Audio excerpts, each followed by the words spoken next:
সদ্য নবজাত পাসপোর্ট দিয়ে চায়না স্টিকার ভিসা কিভাবে সম্ভব সেটা কিন্তু করেছি। 400 আবেদন করেছিলাম এই আগস্টে, প্রায় 400 আবেদন, সেটা হয়েছে। এখন সামনে এই কাজগুলো করতে যাচ্ছি। ফেব্রুয়ারিতে যেটা শুরু হবে এপ্রিলের ক্যান্টন ফেয়ার, এপ্রিলের ক্যান্টন ফেয়ার উপলক্ষে ফেব্রুয়ারিতেই আবেদন শুরু হবে। আমরা আপনাদের কাছ থেকে পাসপোর্ট এবং তথ্যগুলো জানুয়ারির 1 তারিখ থেকে বৃহস্পতিবার পর ওদিনকার থেকেই নেওয়া শুরু করব, সেগুলো আপনাদের সবকিছু গুছিয়ে রাখার জন্য, যেন আমরা গতবার যা করেছি তার চেয়ে আরো বেশি কাজ করতে পারি এবং ডাবল কাজ করতে পারি, স্মুথলি কাজ করতে পারি। এবার লোকবল বাড়িয়েছি, অফিস বড় নিয়েছি, বিশাল বড় অফিস নিয়েছি 1300 স্কোয়ার ফিট।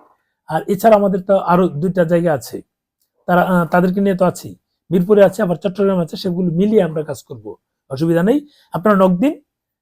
যারা আগের বার ভিসা করেছেন অনেকেই আমি দেখলাম যে অনেকেই সোজা এই চট্টগ্রাম নক দিচ্ছেন অথবা এই মিরপুরে নক দিচ্ছেন, তারা কিন্তু আমাকেই ফরওয়ার্ড করছে, বুঝেন বিষয়টা, কারণ আমরা একসাথে একই গ্রুপে কাজ করি।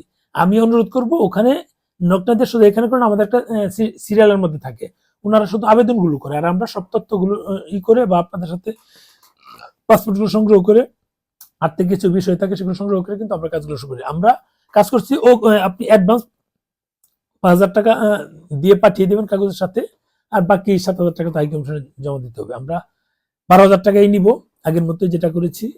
যদি নির্বাচনকালীন কোনো প্রবলেম না হয়, আশা করি ইনশাল্লাহ আগের চেয়ে স্মুথলি এবং ডাবল কাজ করব। আপনাদের ভালো সার্ভিস দেওয়ার জন্যই রেডি আছি।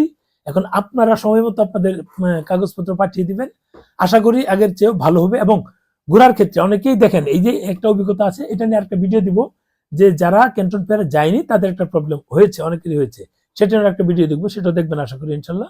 শেয়ার দেন ভিডিওটা।